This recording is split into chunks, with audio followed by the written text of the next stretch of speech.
The marble blade slides between the ribs with a wet whisper.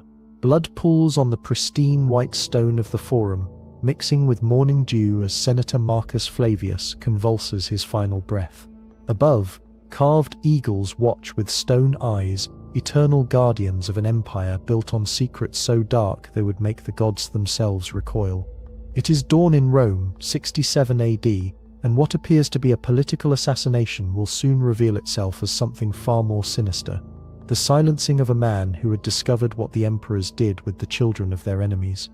The body will be removed before the market vendors arrive. The blood will be scrubbed away by slaves who know the price of speaking.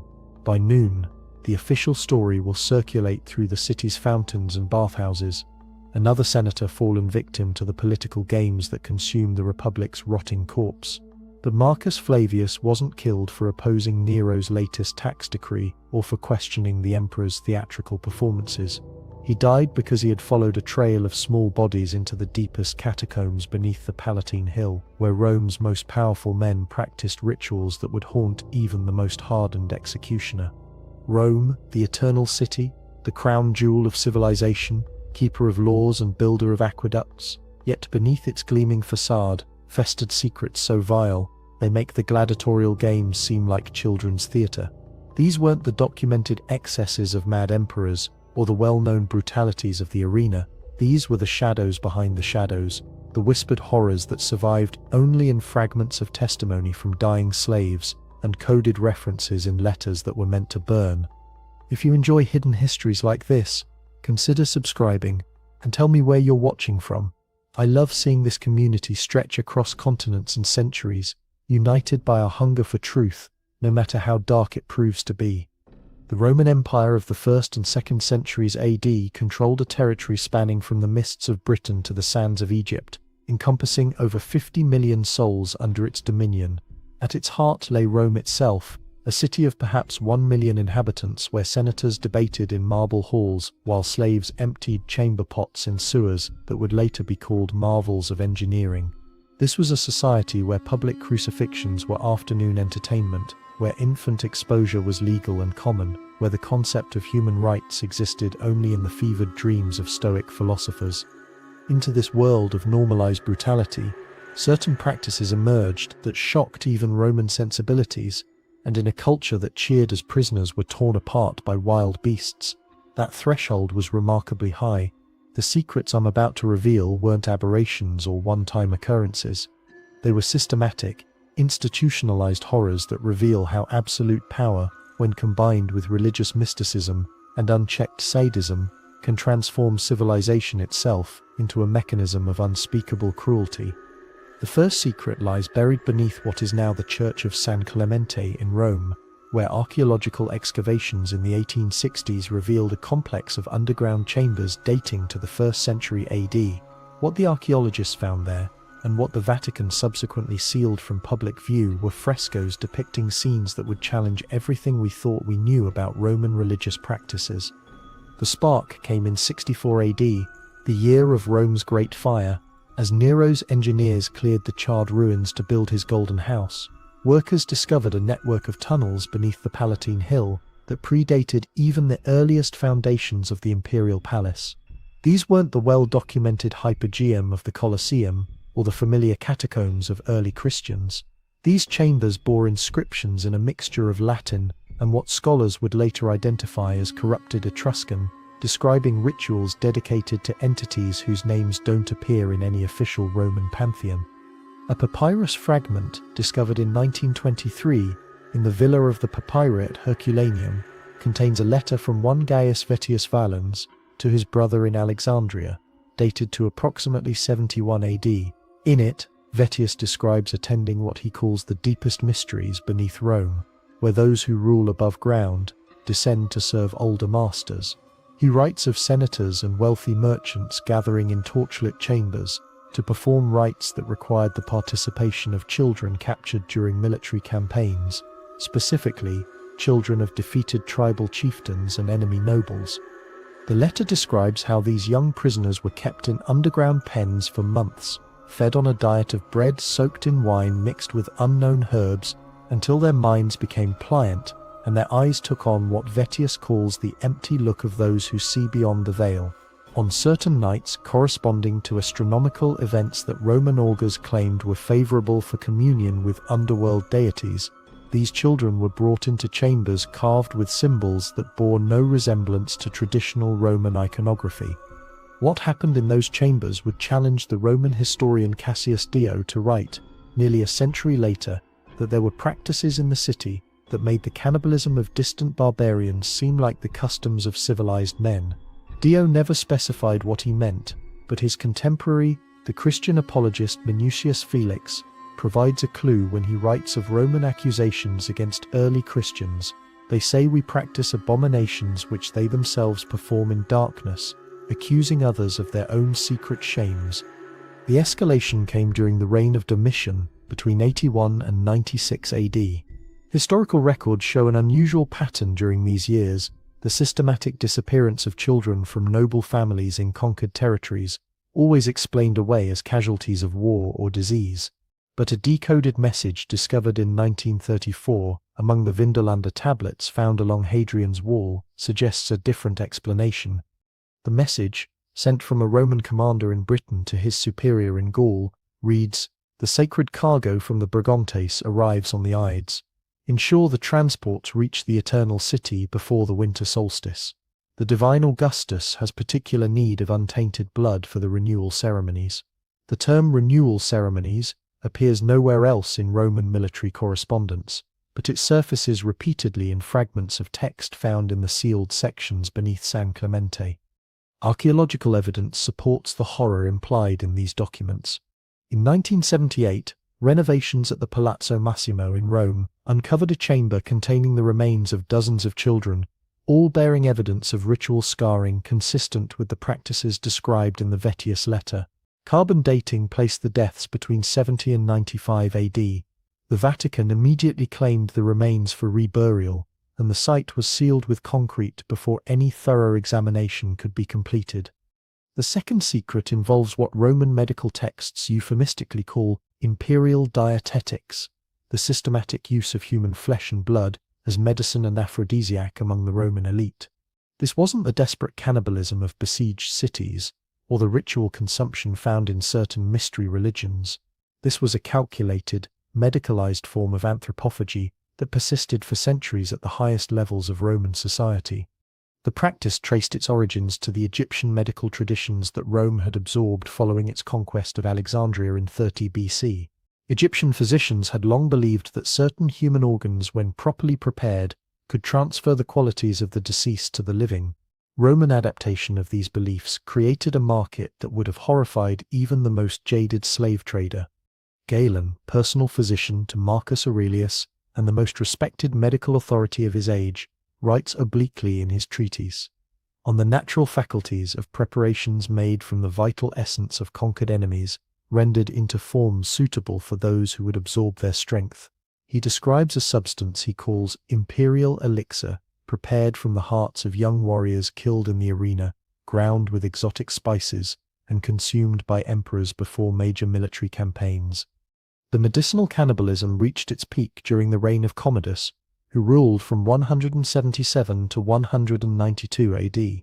Contemporary accounts describe the emperor's obsession with consuming the flesh of gladiators he had personally defeated, believing this would grant him their fighting prowess.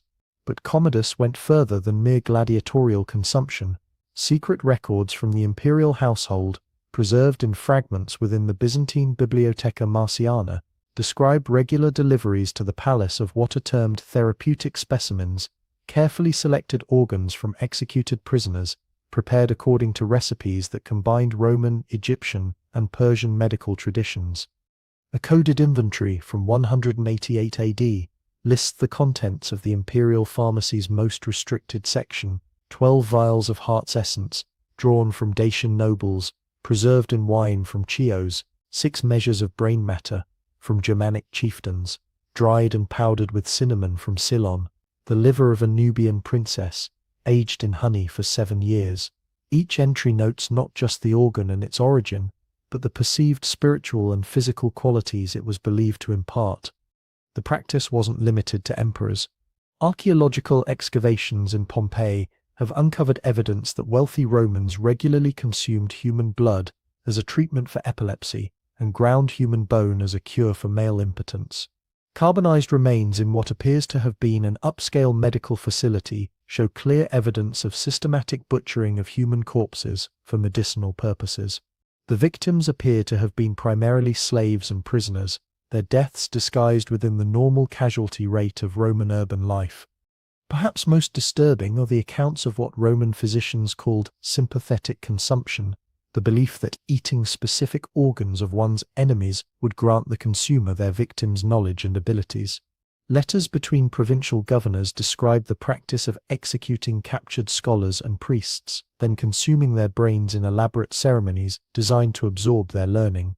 The Roman conquest of Gaul was followed by systematic hunts for druidic priests, not merely to eliminate political resistance, but to harvest what Roman mystics believed was their accumulated wisdom. The third secret lurks in the shadows of Roman religious practice, where traditional worship gave way to cults so extreme they made the notorious bacchanalian orgies seem tame by comparison.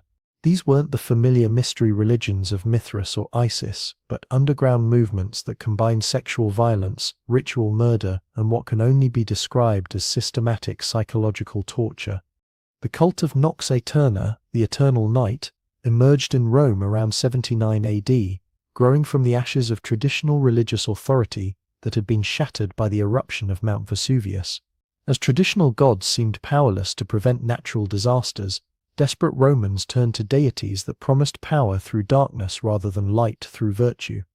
The cult's practices, documented in a cache of bronze tablets discovered beneath the foundations of the Pantheon in 1885, involved what they called the Great Inversion, rituals designed to reverse the natural order and grant participants dominion over death itself. These ceremonies required the participation of individuals representing different social classes, senators, slaves, soldiers, and civilians, all brought together in underground chambers for rites that lasted for days. The tablets describe preparatory rituals involving sensory deprivation and hallucinogenic substances extracted from plants imported from the furthest reaches of the empire. Participants were kept in absolute darkness for weeks, fed only bread and water laced with compounds that modern analysis suggests included ergot fungus and processed opium derivatives. By the time they were brought to the ceremonial chambers, witnesses report, many participants had lost the ability to distinguish between reality and hallucination. What followed challenged the boundaries of human cruelty. The cult's central ritual involved the slow torture of captured enemies while participants consumed their blood and sexual fluids, believing this would grant them power over life and death.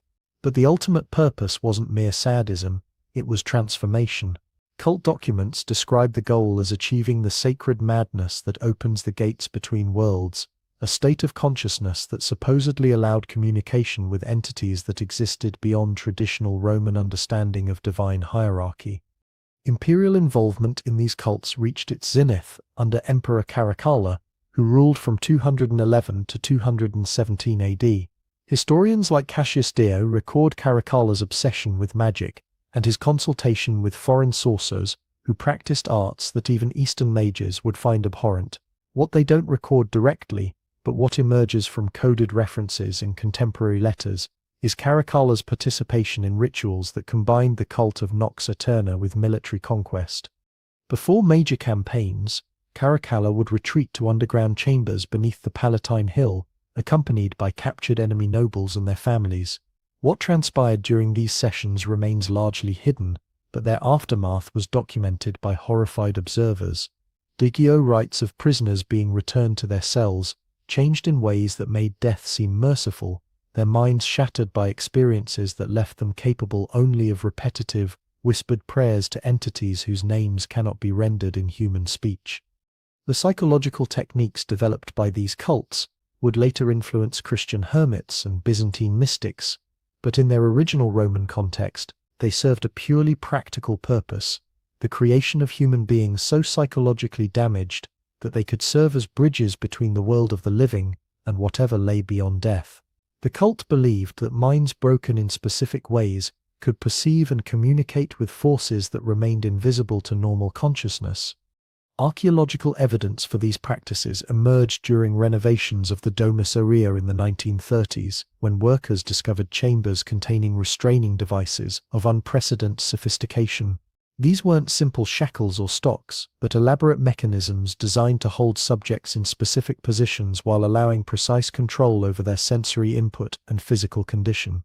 The metal showed evidence of repeated use over many decades, and chemical analysis of residues found on the surfaces revealed compounds consistent with both preservative substances and psychoactive drugs. The fourth secret involves Rome's systematic use of biological warfare, practices that anticipated modern chemical and biological weapons by nearly 2 millennia. This wasn't the simple poisoning of wells or contamination of food supplies that ancient armies occasionally employed, but deliberate cultivation and weaponization of disease organisms for strategic purposes. The practice began during the Jewish Wars of 66-73 AD, when Roman engineers discovered that certain conditions could accelerate the spread of plague among besieged populations. Initially, this knowledge emerged from observation, noting how overcrowded conditions and contaminated water supplies could turn minor illnesses into devastating epidemics. But under the direction of military physicians trained in Alexandria, these observations evolved into systematic techniques. A papyrus fragment from Oxyrhynchus, dating to approximately 97 AD, contains what appears to be a military manual for siege operations. Among standard tactics for undermining walls and constructing battering rams, the document includes a section titled "On the Cultivation of Beneficial Pestilence." The text describes methods for collecting and preserving what it calls seeds of weakness from plague victims, then introducing these materials into enemy water supplies or food stores. The manual provides specific instructions for timing these attacks to coincide with seasonal changes that would maximize their effectiveness. It notes that certain diseases spread more readily during winter months when populations remained indoors, while others proved more virulent during summer heat when hygiene conditions deteriorated. Most disturbing, it describes techniques for selecting specific strains of disease based on the age and health characteristics of target populations, effectively early forms of targeted biological warfare. The systematic nature of these practices became clear during the Antonine Plague of 165–180 AD, which devastated the Roman Empire and killed an estimated 5 million people. While historians have traditionally viewed this as a natural pandemic, possibly imported from military campaigns in Mesopotamia, recently discovered documents suggest a more complex reality. A collection of letters found in 1952 at a Roman military outpost near the Euphrates describes the deliberate collection of plague materials from infected areas for transport back to Rome. The correspondence between field commanders and imperial physicians details methods for preserving disease organisms during long journeys, noting which containers and preservation techniques would maintain their virulence over time. The letters reveal that Roman military physicians had developed sophisticated understanding of disease transmission, recognizing the role of contaminated materials in spreading illness long before germ theory was formally articulated. They describe techniques for identifying the most contagious stages of various diseases and methods for concentrating infectious materials to increase their potency. But the biological warfare program went beyond simple disease cultivation. Roman physicians learned to modify and enhance natural pathogens through techniques that anticipated modern biological engineering. They discovered that certain combinations of diseases could create synergistic effects, making infected populations more vulnerable to secondary infections. They developed methods for creating what they called compound plagues, disease combinations that would overwhelm natural immune responses and prove resistant to traditional treatments. The most sophisticated of these programs operated under the direct supervision of imperial physicians during the reign of Marcus Aurelius. Despite his reputation as a philosopher-emperor, Marcus Aurelius presided over biological warfare programs that targeted specific ethnic groups within the empire's borders.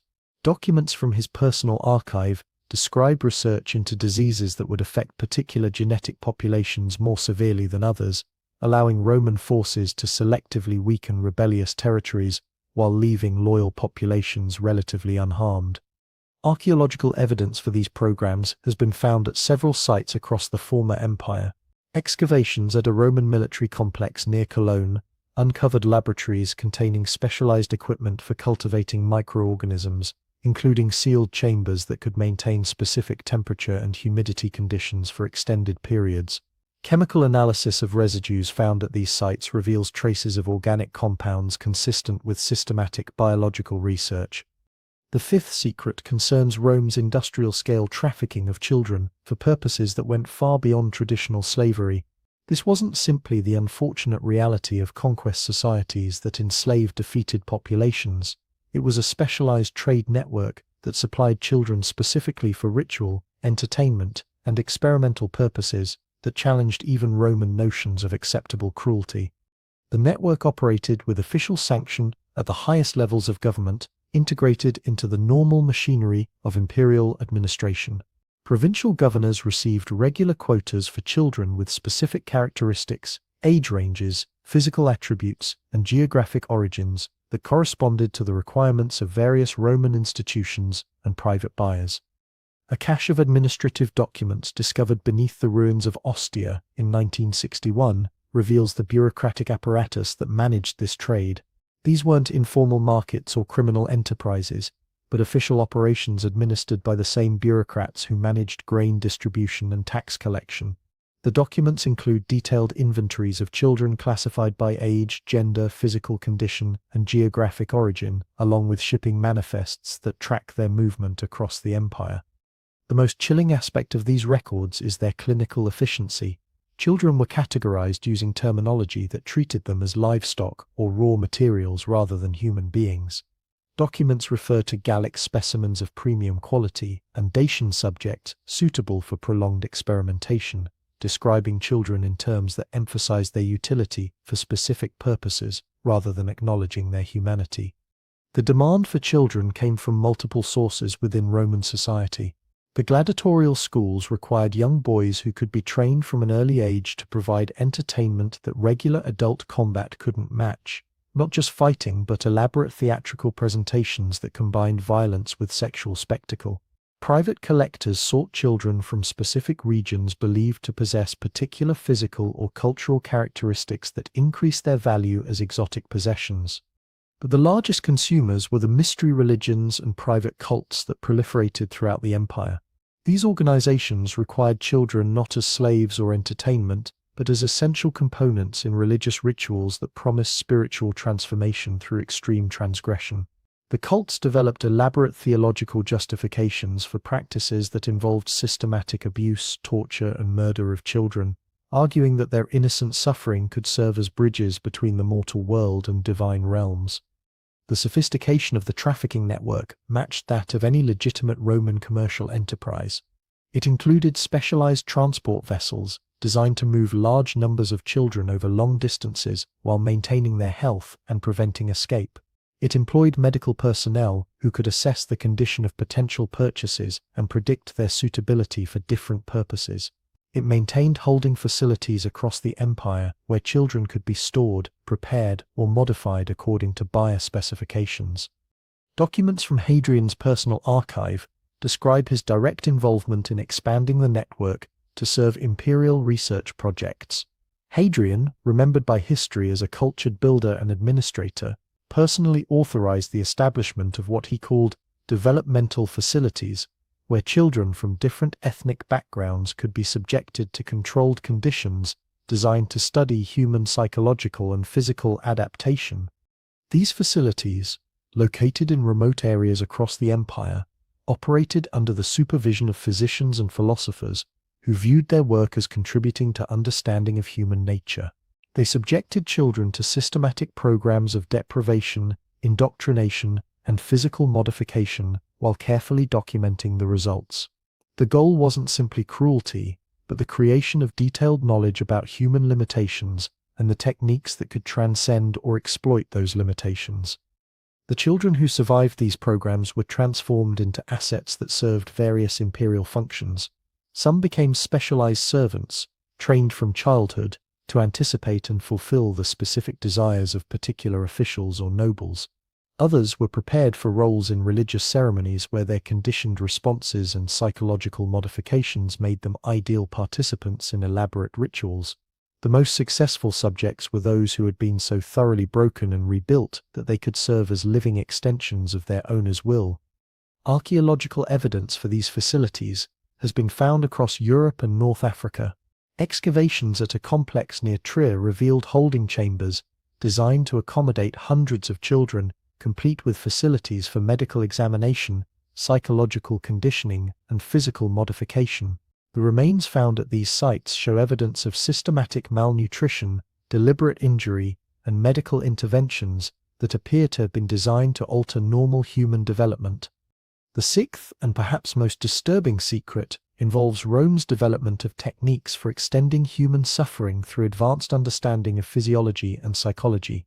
This wasn't simply sadism or the casual cruelty that characterized much of ancient life, but systematic research into the mechanisms of pain and fear that anticipated modern psychological torture by nearly 2 millennia.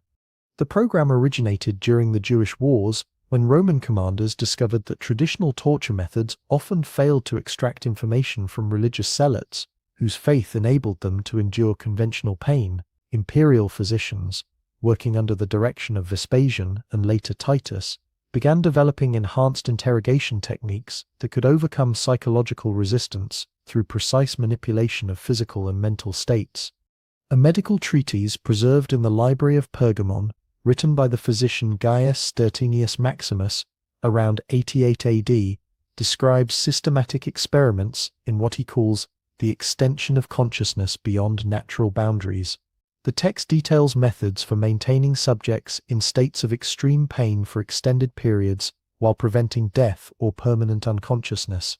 These techniques required detailed understanding of human anatomy, circulation, and nervous system function that wouldn't be matched in European medicine for another 1,000 years. The treatise describes specific techniques for controlling blood flow to prevent fatal blood loss while maintaining maximum pain sensation. It explains methods for using temperature, moisture, and chemical irritants to create layered pain experiences that would overwhelm normal psychological defense mechanisms. Most disturbing, it discusses psychological techniques for breaking down subjects' sense of identity and reality, creating states of consciousness where victims could no longer distinguish between internal thoughts and external experiences. These methods weren't developed for military purposes alone. Roman physicians discovered that subjects maintained in extreme states for extended periods sometimes exhibited capabilities that normal humans didn't possess. They reported instances of apparent telepathic communication between tortured subjects, precognitive abilities that allowed prediction of future events, and claims of contact with entities that existed outside normal perception. The imperial court became fascinated with these phenomena, viewing them as potential tools for governance and military strategy. Under Domitian, the torture research program expanded to include systematic studies of consciousness alteration techniques. Physicians worked with philosophers and mystics to develop methods that could deliberately induce the psychological states that seemed to grant superhuman abilities. A coded letter from Domitian to the governor of Syria, discovered in 1925 among the Dura Europos papyri, describes his interest in creating oracles of pain who could serve as imperial advisors. The letter details plans for establishing facilities where selected subjects would be maintained in controlled states of extremity, their altered consciousness providing insights that could guide imperial policy. The program achieved its most sophisticated development under Hadrian, whose personal fascination with the boundaries between life and death led to establishment of research centers across the empire. These facilities, disguised as medical schools or philosophical academies, employed the finest physicians and scholars available to push human consciousness to its absolute limits. The researchers developed what they called graduated extremity protocols, systematic procedures for incrementally increasing physical and psychological pressure while monitoring subjects' mental states. They learned to identify specific thresholds where normal consciousness gave way to altered states that exhibited unusual capabilities. They documented the physical and mental conditions that produced the most consistent results, creating detailed manuals that could be used to replicate successful experiments. The most successful subjects became permanent residents of these facilities, maintained in states that existed somewhere between life and death. Contemporary accounts describe beings that had been so thoroughly transformed by their experiences that they no longer resembled ordinary humans. Their consciousness appeared to exist partially outside their physical bodies, allowing them to perceive events at great distances and communicate with each other through means that observers couldn't understand. These human oracles served various functions within the imperial administration. Some provided military intelligence gathered through methods that conventional spying couldn't match.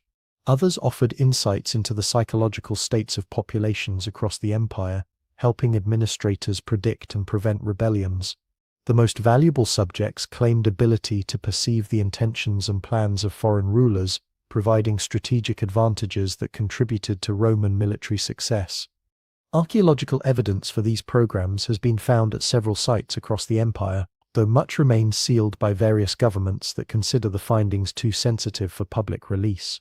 Excavations that have been made public reveal sophisticated facilities designed to maintain subjects in controlled conditions for extended periods while monitoring their physical and mental states with unprecedented precision.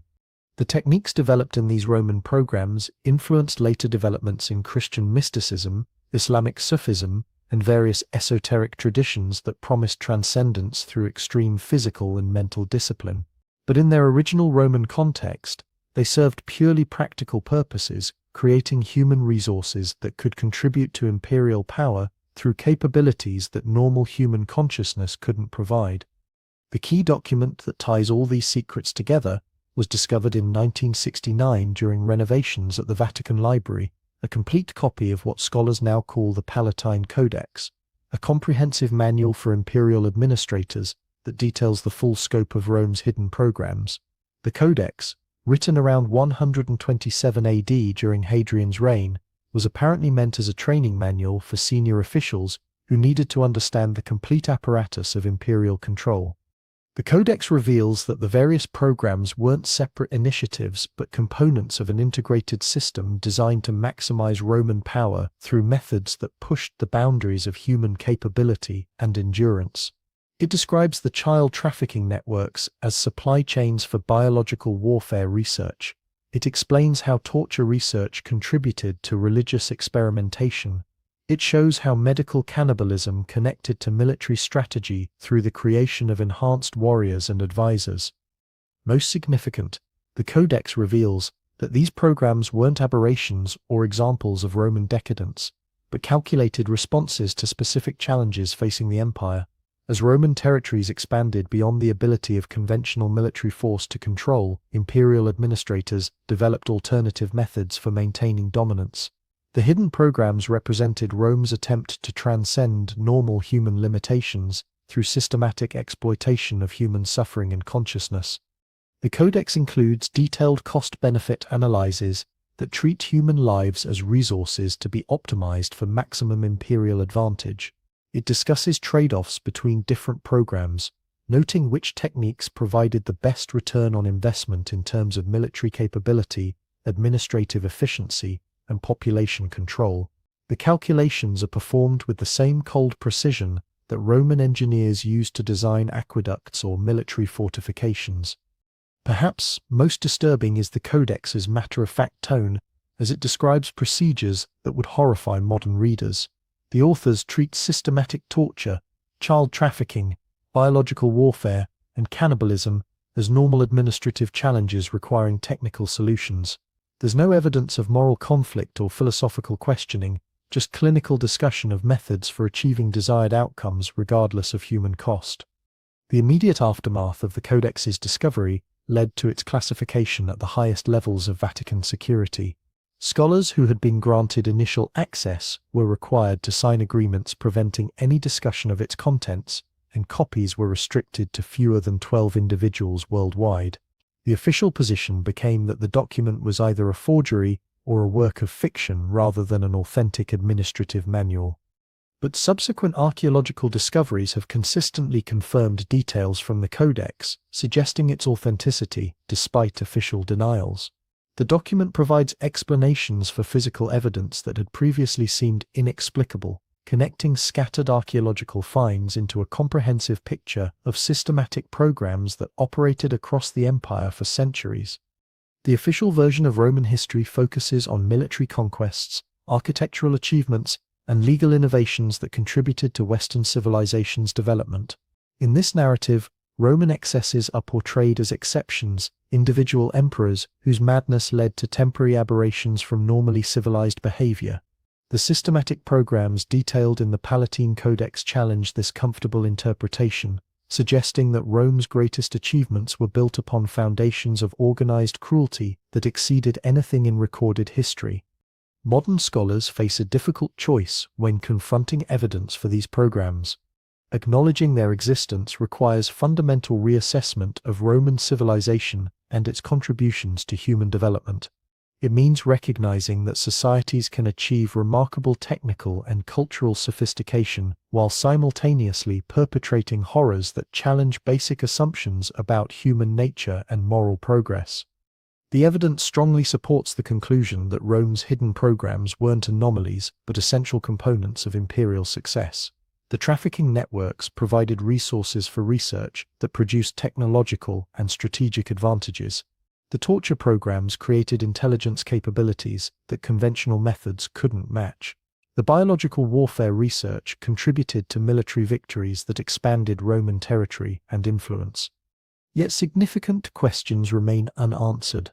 Archaeological sites continue to be sealed before complete investigation, official documents remain classified, and physical evidence disappears into private collections or government archives.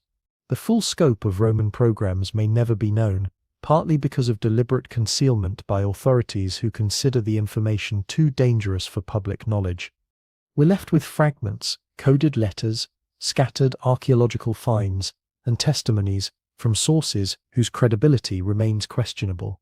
The picture they create is compelling but incomplete, suggesting horrors that exceeded anything in recorded history while leaving crucial details unconfirmed. Perhaps the most unsettling possibility is that these fragments represent only the smallest portion of programs whose true scope remains hidden in archives that may never be opened to public scrutiny. The morning sun climbs higher above the Forum, where Senator Marcus Flavius bled his last. The blood has been scrubbed away, the vendors have arranged their stalls, and Rome continues its eternal performance of civilized grandeur. But beneath the marble stones, in chambers that archaeologists will rediscover centuries later, the true monuments to Roman achievement await discovery. Rooms where children's screams once echoed, laboratories where human consciousness was dissected with the same precision Romans applied to their architecture, archives that document systematic cruelty elevated to the level of imperial policy. The eagles carved in stone watch over a city that learned to transform suffering into power, death into entertainment, and human beings into resources to be optimized for maximum utility.